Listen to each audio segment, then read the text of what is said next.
Hi guys, and welcome to my channel Carnival of Creativity. Today's video is going to be another sort of DIY decor thing. This is purely because I cannot resist changing up the decor-y items above of our bed and just everywhere in the house really. I love it so much, and then I look at it for like a few months and then get bored and want to change it again. So I do that a lot.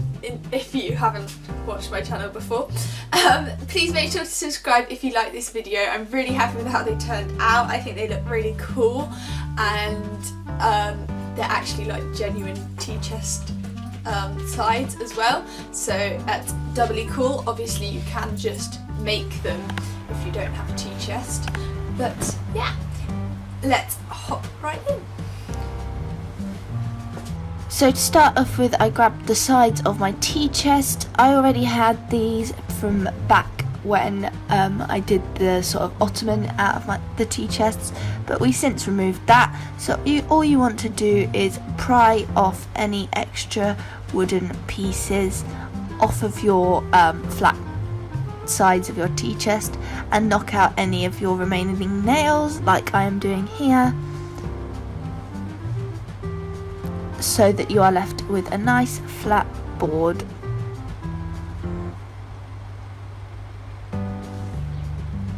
Then you want to grab some trim. I just got this at B&Q, any local hardware store should have it, and I'm using a angle cutter to cut this.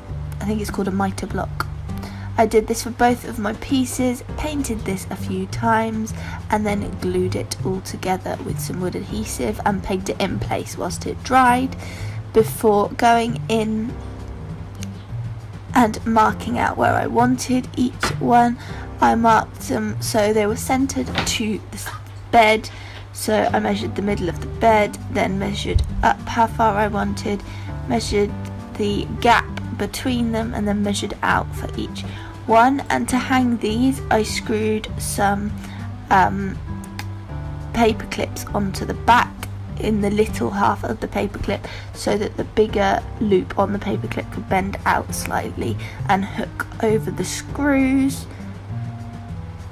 To mark out the exact position of where the paper clips were, I actually drew on them with a pen and stamped them against the wall, and then pencil marked over these where I wanted each hole before going in with the drill and drilling these holes and plugging them with wall plugs, and then screwing my screws in as well, leaving about 1/2 centimetre of the screw showing. Thanks for watching this video guys, I really hope that you enjoyed it. As I said, I absolutely love how these turned out. All of the details and like the batteredness of the wood as well, I just think makes it look so authentic and cool. So if you like this video, please make sure to subscribe, and I will see you all next time. Bye guys!